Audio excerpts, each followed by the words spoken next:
I took a stroll downtown this evening when I heard music echo through the night. So I started running so I wouldn't be too late. In the neon light, what the music gon' reveal through the night.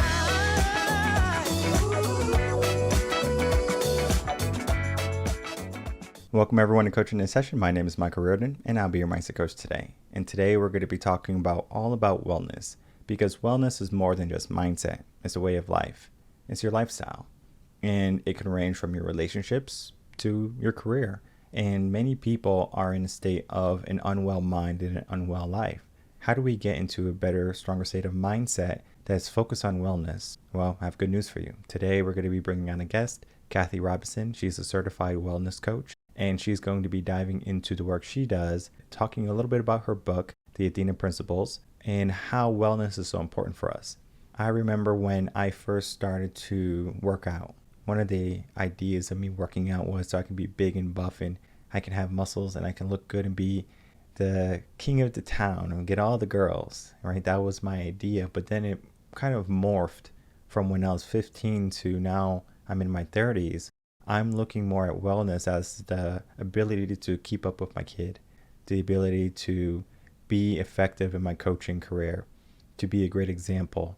It has evolved from where I was to where I am today.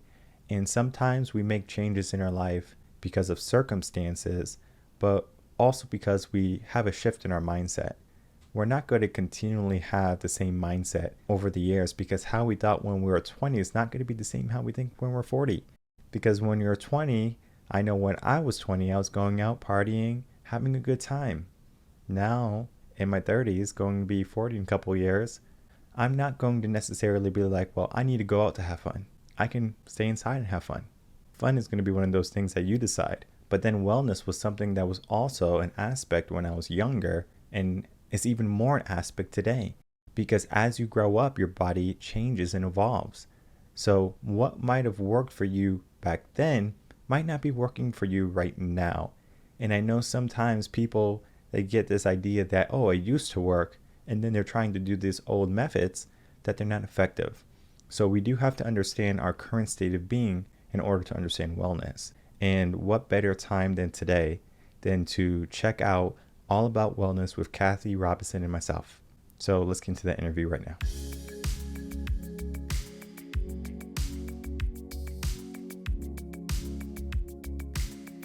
Welcome, Kathy Robinson, to Coaching in a Session. How are you doing today? I'm doing great, Michael. How are you? I'm doing well. Thank you so much for coming on. So today I have you as a certified wellness coach.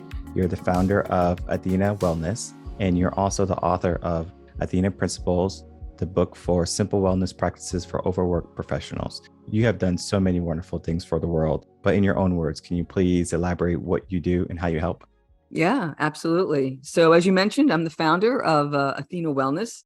And this is a company that helps professionals as they ascend the corporate ladder, keeps them well, and also when the time is right and they decide to descend the corporate ladder, which is happening at all phases of people's careers now. It's not just when people turn 65. So when that time happens, we help them try to invite what's next for them, because the days of sitting on a rocking chair are no longer. And so people do all kinds of cool things when they decide to go. The name Athena actually comes from the Greek goddess Athena, because she signified strength and wisdom. And those are the two qualities that we try to help our clients connect with in their own lives. And just a little about me, I'm a former executive. I left at the height of a corporate career to follow my passion, which is wellness. And as you mentioned, authored a book, got a podcast, and it's just so much fun being able to help clients through media and through courses and through coaching. When we think of wellness, we think about not just about eating right, nutrition. We also start to look at the wellness of the mind, the quality of it. And sometimes we get into careers that we stay in because that's what we were allotted, the circumstances. So we might have picked a profession when we were getting out of high school, going into college, and we might have not have been in love with it, but we didn't know that we didn't love this career until we finally got into it. But now at that time, we might have had a kid, We could have family issues. So people have to stay in careers that they're not necessarily in love with. Do you think that plays a role in people wanting to retire earlier today than they did in the past? I think they have permission now to retire earlier than they did in the past. So, it's a wonderful question. When I came out of school, I came from a blue collar family. I was saddled with college debt. And exactly to your point, I had to go to where money was being made. And I went to Wall Street, and it wasn't for a glamorous stock position. I was an auditor. I was an internal auditor, making sure, people were kind of doing the jobs that they were being paid to do. Was it a profession I loved?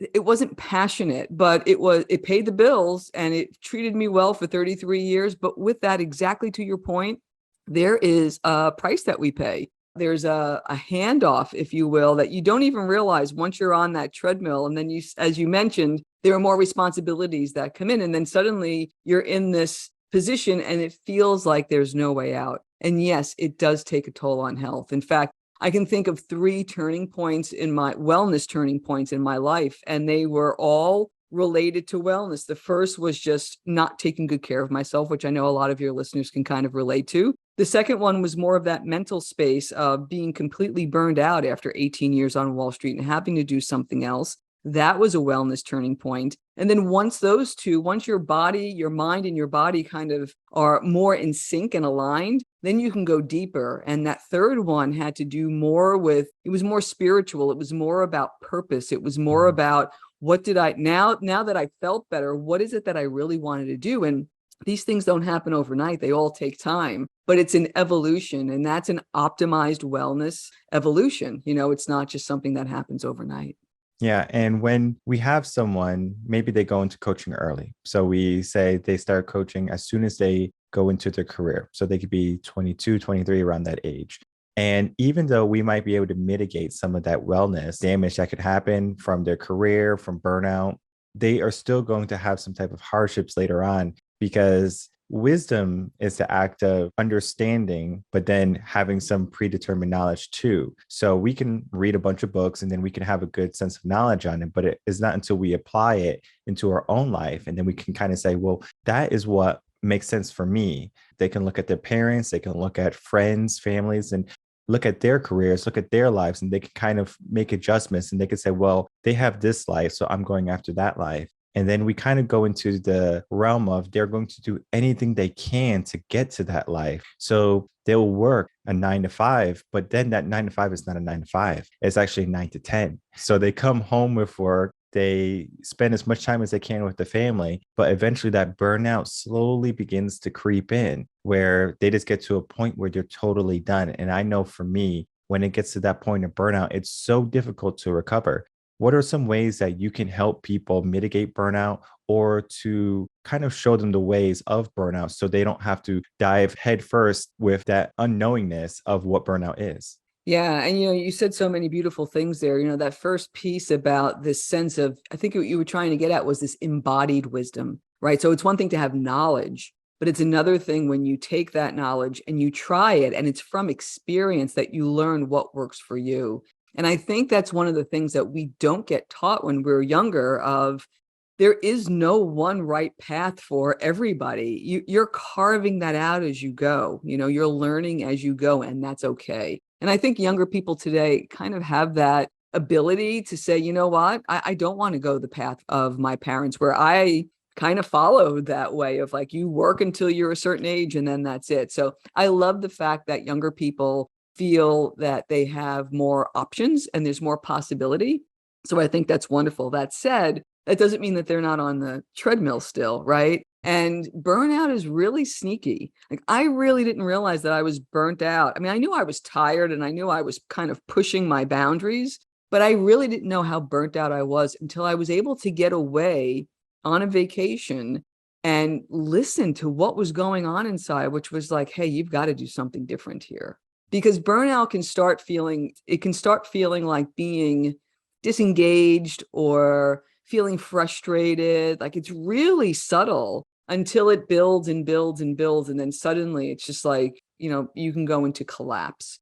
So how do you work with that? I think it starts with, as we said, mind, body, and spirit. If you start with your body, if you're not taking good care of yourself, if you're not getting sleep, if you're not eating decently, I'm not even saying well, because we don't want to put too much pressure on ourselves, but if you're not eating decently, if you're not taking basic care, the other stuff isn't going to matter. So I think the first thing is just doing what are the small things that you can do without putting too much pressure on yourself to take better care of your physical body. And then there's the mental component of, at my busiest, I can remember taking 5 minutes in the morning as I would set my alarm 5 minutes before I had to get up, and I would put my hand over my heart, set the alarm for 5 minutes and say, for the next 5 minutes, Kathy, there is nothing you need to do. Nobody needs you. You don't need to make a decision. This is just your time. And it sounds so simple, but when you get a taste of what it feels like to just be, you want more of that. And it naturally expands. I think that when you're really in that burnout phase, you think it's more, more, more. And what you start to realize is that when you actually do less, like just being in place for a short period of time, that does more for you than any of the pushing will do. So I think it's starting to experiment with some of those things. And if you can't do it in the morning, you can step outside at night and take a look up at the sky, or, something just for those few minutes by yourself, and allow that to naturally expand. When you give yourself that access, it gives you the ability to listen to really what's going on for you. Because while burnout symptoms are the same, the root causes can be there. It's dependent on you and your life. So for some, it could be too much family, elder care and child care, and this combination of things. And for others, it could just be their job. For others, it could be relationship. So that quiet time gets you to listen a little bit of what's really going on and what could be one small step I can take to help alleviate this. I love everything you just said because it's so true. Many people, they just get caught up and they think they need more, they think they need less, but in reality, they need to pay attention to themselves. And one of the things that I do in my coaching, I'm sure similar to yours, is to be more present and be more mindful. I've learned this process in college where I started to pay attention, not so of when I graduate, this is what's going to happen. Well, I'm in college, let me enjoy that. And it's not so much enjoying partying, going out, things like that, but enjoy reading this book, writing this thesis paper. Though it might not be the most elaborate thing, it was difficult. I'm not going to lie, it's challenging for me in college. I mean, I had to work a full-time and a part-time job just to push myself through college because my family didn't have any money for me to go to college. So it was a different experience for me where I funded my way through college. So I knew when I was going through it, how important it was to me when someone might be given college, where mom and dad paying for college for me, and it might not be that important. So if they don't get an A, or if they don't get a good grade, or heck, if they don't even graduate, it doesn't necessarily matter because they don't have any skin in the game. And what I notice is that when people don't have something on the line, they don't necessarily worry about failure. They don't worry about pushing themselves. They just allow circumstances to come into their life. And what that typically does is that creates a life that they necessarily might not enjoy having.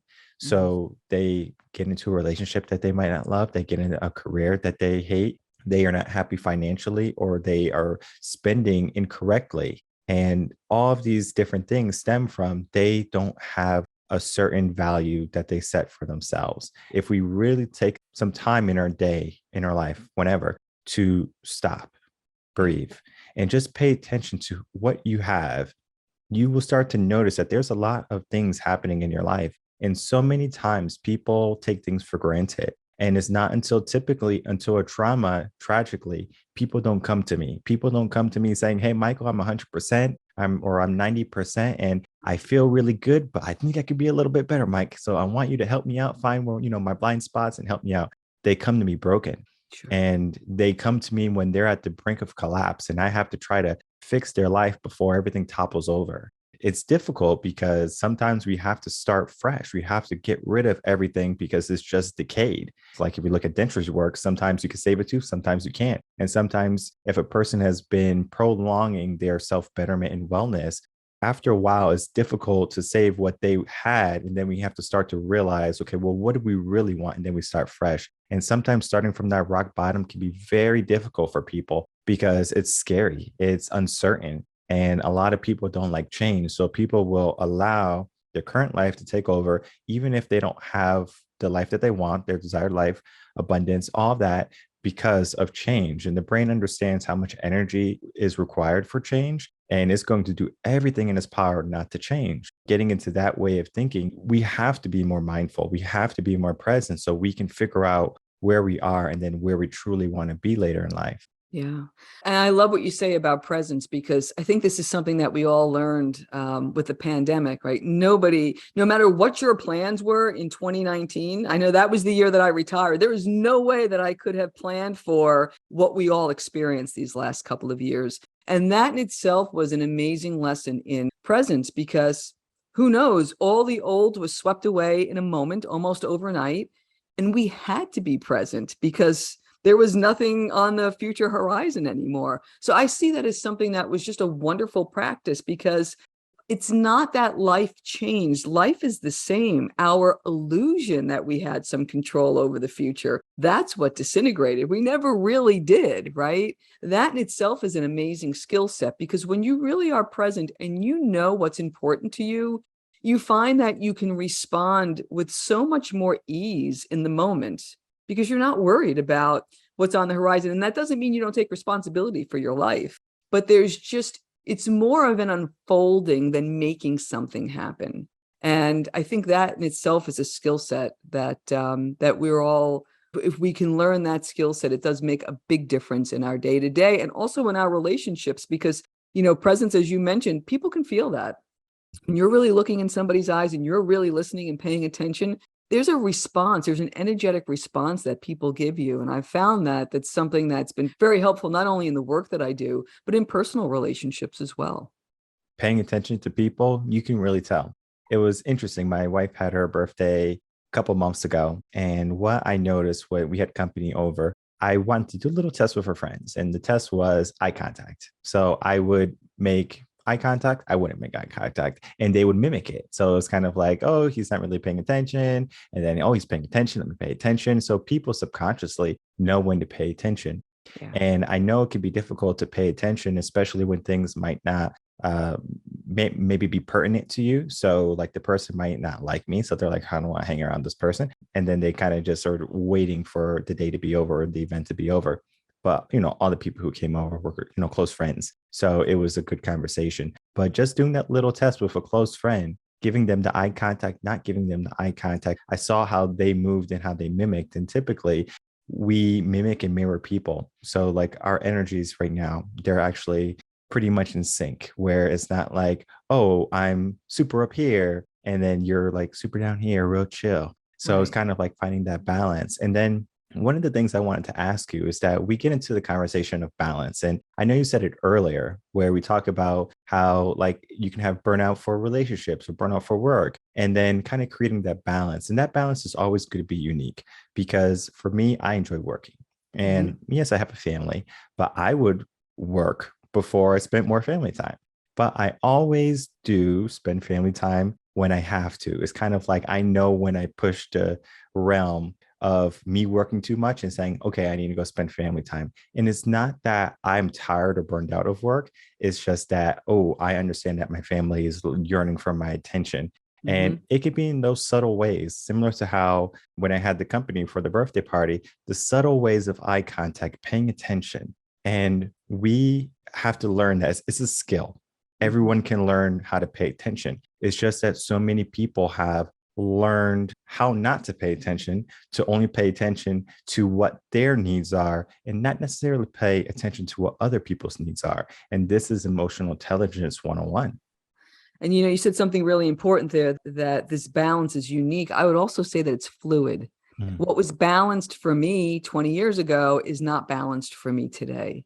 So that changes over time. And that goes back to that still point in knowing what you need. And it's not perfect. People think, well, I'm going to figure out balance and that's going to be the way it's going to be. It's like, it's not a simple equation.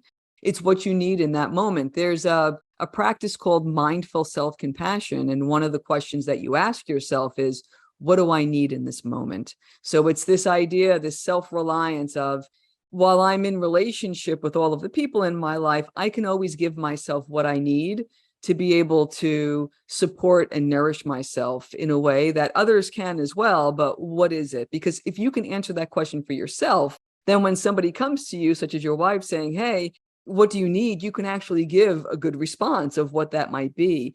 And that adds to the balance. So there's this balance between what our needs are, what our desires are, and then to your point, this work, life, family, trying to make all of that work, as well as good self-care, knowing what those are, more importantly, putting up or communicating boundaries becomes really important as well. Communication really is the key to all of wellness, right? Of not only knowing what you need for yourself, but also being able to say and articulate what that is and why it's important. Because I think when our loved ones understand, I am filling up my tank so I can be my best for you, that's a great conversation to have, rather than I need to go to the gym and you won't let me kind of a conversation that we can get into in frustration, versus the, hey, when I have this time and I can take this time, this solo time, even if it's 15 minutes for myself, this is the impact that it has for you and me. And it's really healthy. What do you think about that? That opens up the conversation to being able to keep that balance.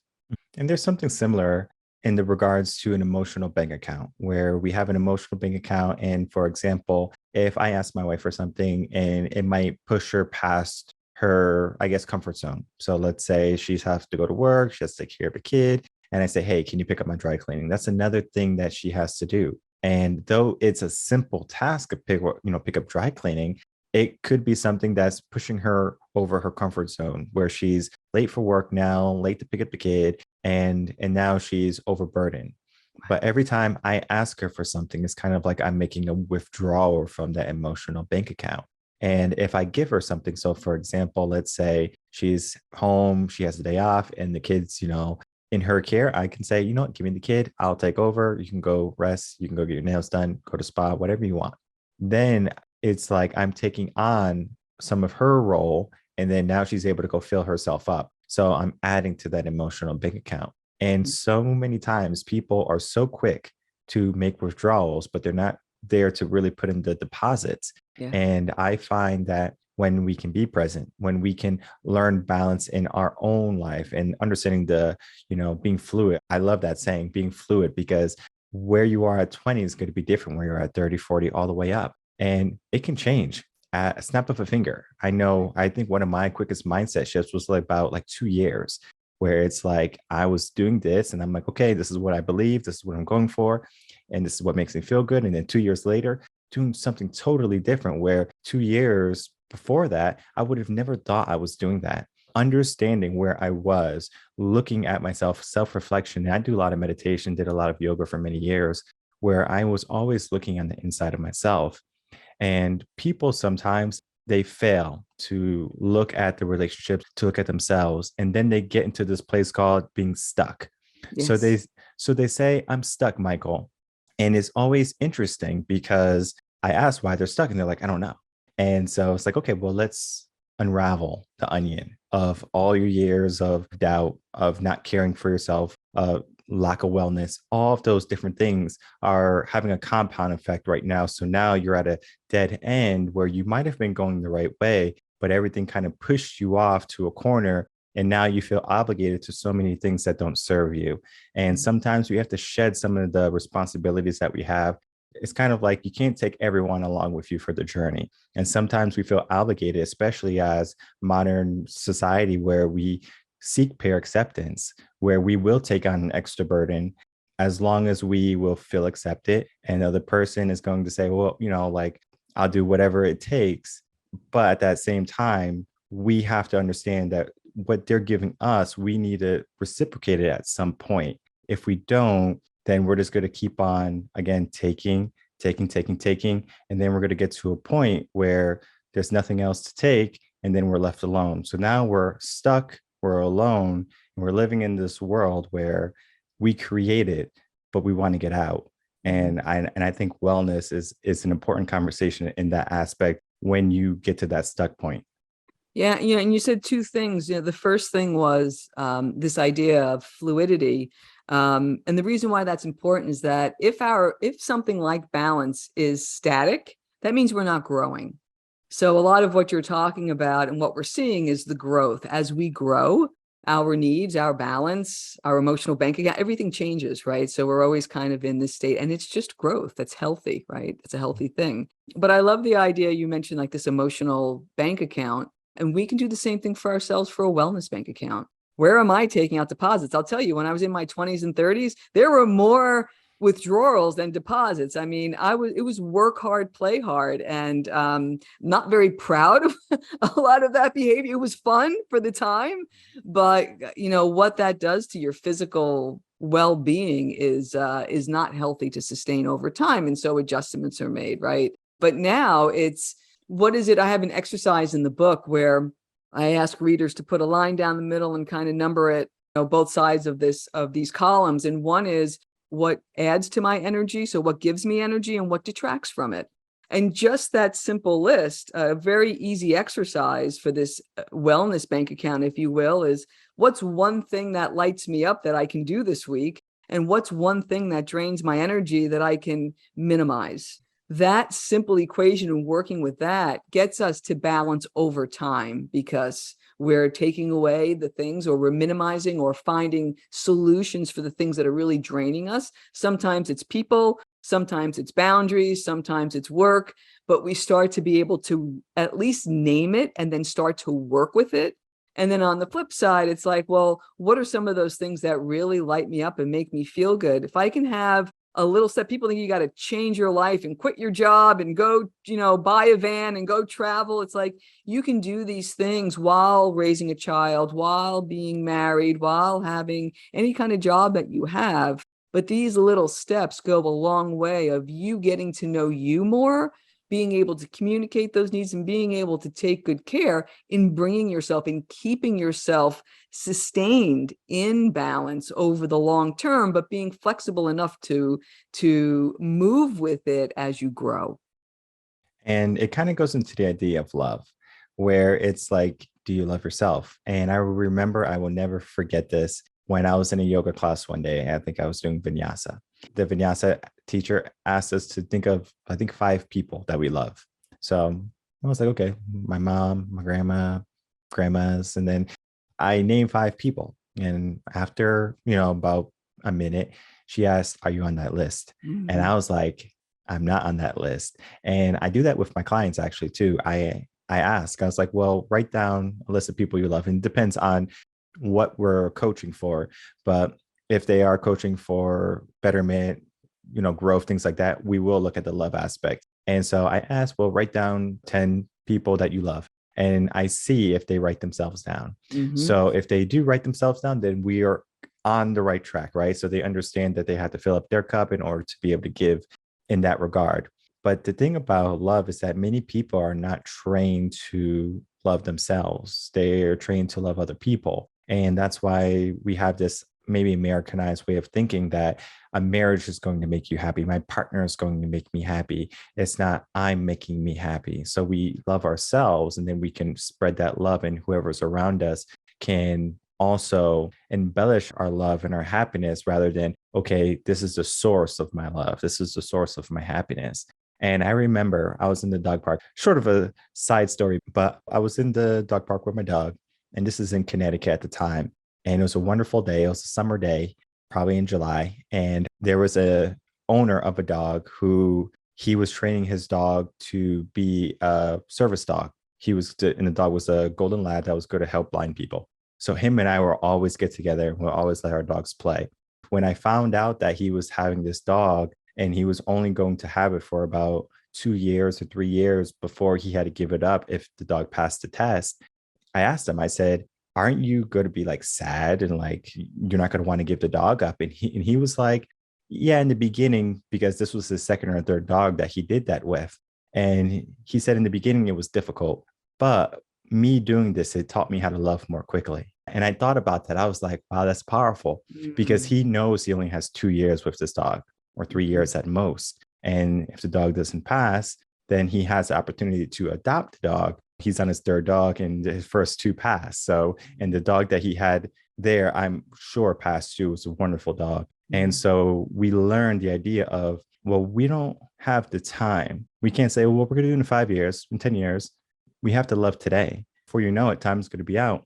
And then that's kind of like where regrets come in. And that's where, we really start to look at our life saying, like, am I really following my purpose? And it's kind of, to what you said before, it's like people do something and it might not be in line with their purpose, passion, or their gift. And then that's where they feel lost. And that's where they feel like they want to make a change. It's just that they don't know what direction they need to go. And so when you begin to love yourself, you can really look at, okay, what do I need? Where do I Mhm. need to be? And then that's the starting point for your growth and for your whole entire life. Yeah, that's a beautiful story with the dog, Michael. Thank you for sharing that. Two things came to mind. One was I was in a class a number of years ago, this mindful self-compassion class, and one of the exercises that they did really brought tears to my eyes because we were asked to think about something that was a difficult situation that we were in. And at the time, my mom was still alive. We were doing some elder care with her, and it was just a lot, but career and all of these things happening. And we got to do a meditation that they kind of walked us through. And one of the things was to recognize just what we're pouring into these situations. So to recognize yourself of like, to hear yourself saying, you're doing a good job. This must really be hard for you. What you would expect a good friend to say to you, saying that just to yourself, we were all sitting in a circle quiet, but just hearing those words in my voice, in my head, we never say things like that to ourselves. Like, wow, that must be really hard for you. Like you're giving it your all. Like you're really doing a good job. So something that simple can really go a long way to fostering this self-love, because for a lot of people, that's a really big step. It's really hard to jump to like not knowing what that is to being like, oh, I love myself. Like that's a long journey in itself. And what's interesting, there are 5 principles in the Athena principles. And the very first one is self-compassion, because the reason why I made it number 1 is because it's the one that I came to last. I was type A, pushing myself, getting things done. Self-love was like, it was a nice to have. And it's not that I loathe myself. I didn't, but it wasn't a priority to say, you know what, I really need to make room to do this. And so I put it number 1 on the list because all it really means is giving yourself the support to be more gentle with yourself and more allowing for the human things that we all do. Like none of us are perfect. So how might we be able to accept that and allow that and celebrate what it is that we do, and be able to remind ourselves that every once in a while it's okay to say, you know what, that must be really hard and you're doing a great job. Like give that to yourself. That in itself is an amazing gift. And when you're in a dark place in your life, no one is going to truly understand how you feel. They might have some experience along with the lines, but just because they have that experience doesn't mean that they are going to feel exactly how you feel, because it can hit different to you. And I remember when I was down and out and I didn't want to go to work. I was a teacher at the time. And I just went to the library looking for the answers. And I was reading book after book after book, not going to work. I'm just literally trying to find the answers in a book. So I went to the personal development area in the library. It was in the basement. And I just spent 8, 9 hours there every day, Monday through Friday, until I finally found my answer. And it was through a book. That book was The 10 Things to Do When Your Life Falls Apart. Sure, many of the things that you talk about in your book are going to be present. But even if I recommend that book to someone when they're down and out, they don't have all the books that I read prior to that one book that finally was the tipping point for me. And I love to have people on who are authors who have books, and then they're able to kind of talk about their books. So, after this, I want you to kind of say your 5 principles so people can understand before they get your book that I'm going to be looking at these 5 things and really diving into change those 5 things. And I read many books about how to be happy, how to find your purpose, all these different things. And it wasn't until I finally got to this book, which it could have been, I read that book first and that book never changed my life. And then it could have been the final book, if your book was out at that time and I finally read the Athena Principles, that book could have changed my life. So the books that we read have a compound effect where if you read Kathy's book, you're going to be able to get to a certain level. And then if you read another person's book, you get to a higher level, and then you can finally find your answers. And I call that finding nuggets of gold. in the reading, because you find a little bit of gold. And if you are familiar with gold in the process, it's a very arduous process where you have to shift and you find a little bit of gold, and then they have to melt it down, and then they finally get enough, and then they have a nugget of gold. So it's a process, and the healing process can take some time. And then finding the answers can take some time. Working with a coach helps take away some of that time and alleviate some of that searching process, because typically coaches have read hundreds of books already. So we have so much knowledge that we can apply different methods, and then we can see what's going to work best for you. So if I'm working with someone and I see that what I'm doing has some type of effect, but we're maybe operating 60% efficiency, I might make some modifications and then get closer to 80, 90%. So what I was doing with them is effective, but it's not as effective as I would like it to be. So, me knowing all these methods, all these different principles from my studies and from wisdom, I'm able to help people get out of that hump where I was, that deep depression. And it's difficult. It's a process. And I'm not saying it's easy, because it wasn't easy for me, but I did it by myself. And I always encourage people, you don't have to go by yourself. Always find yourself a coach to go along with you on that journey to getting to your better self. So I know you wanted to say some things, but then I still want you to talk about your 5 principles, kind of like in succinct order. Sure, sure. Just so much to reflect with what you said. I love this image of the gold mining, right? Because somebody can go up to Alaska with a pan, but when you have a coach to say, hey, there's a vein of gold here, maybe start here, you're still doing the sifting, you're still doing the work, but you're doing with some capable guidance to help make that as efficient as possible. So I think that was just a wonderful analogy. But also too, with the books, as you said, sometimes it's the perspective that you're bringing to any book or any music or anything that's bringing insight, right? It's not just books. It could be whatever is coming your way. It could be a walk in nature. And it's just what is resonating with you at the time. Because, a book you read 10 years ago may not have any resonance with you now because you've absorbed it and it's part of you now. So I just thought that was very wise insight there. So very quickly, the 5 principles for the Athena principles. The first one, as I mentioned, is self-compassion. And the way I think about that is, in any kind of behavioral change, you always assess where you are today to where you'd like to be. When you can navigate that terrain between here and there, and you can do it gently and kindly. To me, that's doing so with self-compassion. So that's the general idea for self-compassion. The second principle is intention. So when we embark on any change, it's not just an act of will. It's trying to connect with the emotional why. Why is it that you want to do this change? What's behind it?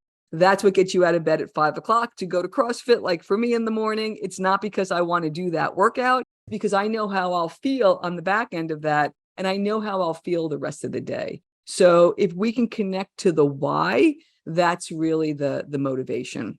The third principle is consistency. For me, this is the secret sauce, because you can do really small things each day, but if you do it consistently over time, you are going to accomplish more than you ever could if you take it in big chunks and you're inconsistent. So consistency to me is demonstrating the commitment that you've made to yourself to try to better wherever it is that you are in life.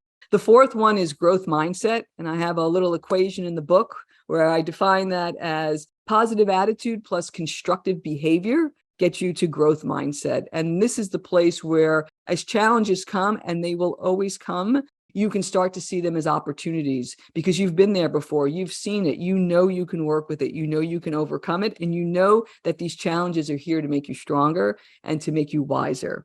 And then the fifth one is accountability. That's basically just checking in with yourself once a week. What I've added to that is celebrating the wins for the things that went well during the week, as well as mindfully adjusting. If something doesn't happen, not beating ourselves up, but looking into why that was the case and making adjustments with self-compassion, which brings us then back to the first one, which is self-compassion. And what's interesting about these principles is that I wrote the book because I'm feeling fitter in my 50s than I did ever in my life. And I wanted to be able to codify some of these things that have worked for me through stories. But I found that when I created my business a couple of years ago, these principles work for business as well. So it's not only wellness, but it's the same kind of mindset when you're, whatever it is that you're trying to start. It's just a nice reminder as you're going through your process that there is a structure, that there is some payoff for the hard work that you put in.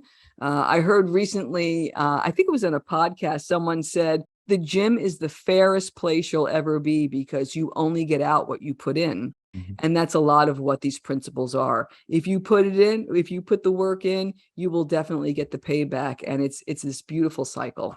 I love everything you said. The Athena Principles is most likely going to be a book I add to my wish list because I'm always looking for mindset. I'm always looking for growth. Whenever someone recommends me a book, I always write it down. And I'm probably like at 200, 300 books right now.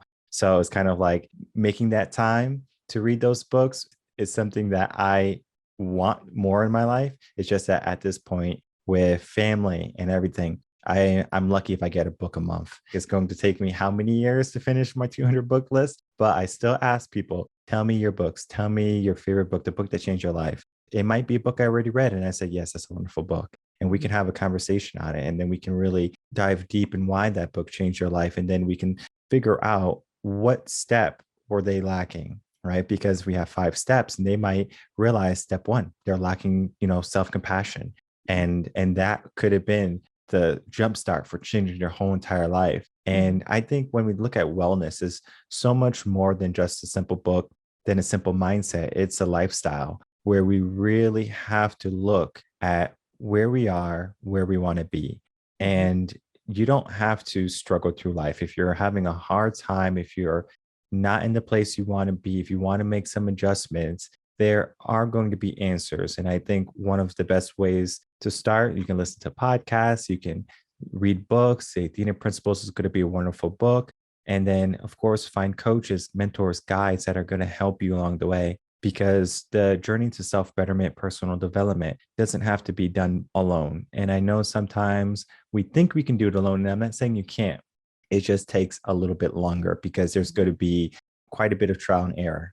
And for me, I had a lot of trial and error. There's many things that I did. I wasted, I think, 1.5 years, 2 years total of my whole personal development journey. But if I had a mentor who told me saying, hey, you need to do this. And I did have that mentor that told me that I needed to do this. I'm doing everything opposite of what I should be doing, even though subconsciously I kind of knew what I was supposed to be doing. I was still doing the wrong thing because what society kind of pushes our mind to, it makes it difficult for us to really find our truth and to find our answer because there's just so much data. There's just so much noise happening in our current world and our current society where, I mean, if you pick up our smartphone, we probably have 50 new notifications that we have to take care of. So we're so entwined with everything and it's difficult to really pay attention to what we should be doing because we are already busy doing all these things that we shouldn't be doing. Yeah. And I would just offer to you, Michael, that the 1.5 years that feels like wasted time, you would never be doing what you're doing today if it wasn't for that, for those 1.5 years, because you created a whole coaching approach out of that frustration. So it sounds like it was time well spent, even though it was some frustrating times because you're able to help others as a result. Of course. And for me, don't regret things in life. It's just that when I look back, I could say, oh, I could have been more efficient there. So it's kind of like a wake up call for my future self, where it's kind of like the moment I get stuck again, don't do what I did, do what worked for me the best. And that was getting a coach. And I mean, to this day, I have coaches where I have a business coach, I have a mindset coach. Those coaches help me see my blind spots because we all have them. And it's difficult to admit that we have them, especially if you're a coach, to say that we have blind spots. And when another coach can kind of come in and they can make it very aware to us saying, hey, I think that you're avoiding this, so you should be doing this. And we can really look deep into ourselves and we can find the truth. And I think so many people are afraid of the truth. So they just kind of tiptoe around it and maybe they stumble upon it by necessity or, a trauma finally pushes them over into it. And you're like, well, now I have to swim. So it's kind of like the deep end of the pool where they get thrown in. They're finally having to, handle the situation. But if I can from you, Kathy, tell people where they can find you and then some last words before we end the podcast. Sure. Yep. I'm easily found, athenawellness.com. Folks want to go, listeners want to go to the website. There's actually a free download of the Athena principles of an action plan you can create. And so that's right on the front page. They can find me there.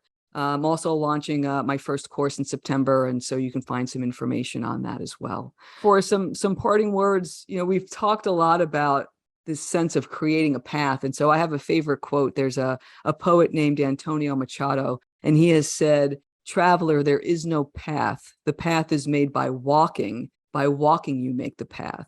And that's the way it is with our life journey. That's the way it is with our wellness journey. It's through experience. And so I would just invite your listeners to give themselves a little bit of a break, to just be focused on whatever that next step might be, and to just keep a mindset of curiosity and discovery and exploration. I think that makes for, as you mentioned before, presence and being able to enjoy exactly where we are now. And also to remember that the whole point in being well and taking good care of ourselves is so that we can do the things that we love to do with the people we love.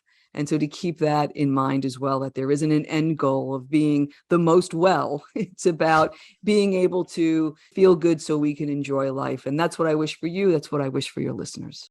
Perfect. Wonderfully said. And I love everything that we spoke about. It was a wonderful conversation. I encourage everyone to check out Kathy on her website. You can download the free copy of the Athena Principles and the work guide that she has already instructed us to do so. It will be in the description box below for you to easily find. I also encourage you to get a hard copy of her book so you can have it on the bookshelf, or if someone comes over and they're having a hard time, you can always pass it to them. I have so many books that I lend out that I never see again. So I encourage you to get a few copies and then to pass those out, especially if this book changes your life. Because when we're trying to figure out what is going to work for us, when we get a book that has so much wisdom, and I know Kathy has an abundance of wisdom, we are just giving ourselves a step ahead of the game, where we are equipping ourselves with this knowledge, this wisdom that we wouldn't have got otherwise if we didn't read this book. So do yourself a favor, right? Mindset is more so, okay, I'm going to put myself in a place of victory rather than I'm going to struggle through this and finally make it to the end. Because in life, there's going to be struggle, but we have to understand the difference between unnecessary struggle and then certain struggle. So some struggles are going to be needed, but then some struggles are going to be unnecessary. And I think if we can really find a book that can change our life, we're going to alleviate some of that unnecessary struggle. So I want to thank you, Kathy Robinson, for coming on Coaching in Session, a great conversation. And I love the work that you're doing. Great. And thank you. Thank you for doing what you do. All right, everyone. I would like to thank my guest, Kathy Robinson, for coming on Coaching in Session. The conversation that we had was a huge delight, and I encourage everyone to check out the work she does, because it is so challenging to take time out of your day to give yourself the necessary care that you need. We have 24 hours in a day, the same as everyone else, but sometimes it can feel like we're overburdened, overworked, and burnout is right around the corner. Today, we're living in an uncertain world where so much stress and there's so much worry and fear going on, where it can be difficult to take some time to look at ourselves and really reflect on who we are, where we want to be, what needs to be done. And not necessarily what needs to be done, for example, oh, I have to get this project done. What needs to be done for you? What do you need in order to be recovered, to feel 100%? Oftentimes we forget that in order for us to move, we have to have some type of desire and some type of will and the ability to do so. So if we're not taking care of ourselves, if we're pushing ourselves toward that figurative ledge, eventually we're going to find ourselves hanging and dangling, and it's going to be difficult to pull ourselves up. But we have the opportunity to realize that we're walking toward this destruction, this self-destruction, and we can do things today that can help us be more well. And I know that's something that Kathy does with her clients, helping them understand wellness on so many different levels. Because what I do is I focus on mindset, and wellness is a part of it. But here at Reverend Concepts, we really look at the state of your mind, the quality of your mind. And when I can have other coaches come in and talk about different areas that you need help with, yes, you might have one or two coaches at the end of it, but at the end of it, you're going to be in a better place. And if I can get your life to be in a better place, then I'm already succeeding in my mission in life, because I want you to be better. I want you to grow. I want you to understand that you're abundant and that what you do has value and that you have worth. Sometimes you just have to pay attention. And it's difficult when you have all the burdens of the world on your shoulders. So take some time today to really figure out what you need to alleviate some of that stress, to kind of shed that burden, shed that weight, and then finally set yourself free, and to finally unlock those shackles that have been around your ankles, around your feet for quite some time right now, and learn freedom and learn wellness. My name is Michael Rearden. I'm a mindset coach. If you have any questions, you can email me coachingasession@gmail.com, and I will see everyone on the next episode of Coaching a Session. Until then, everyone, take care.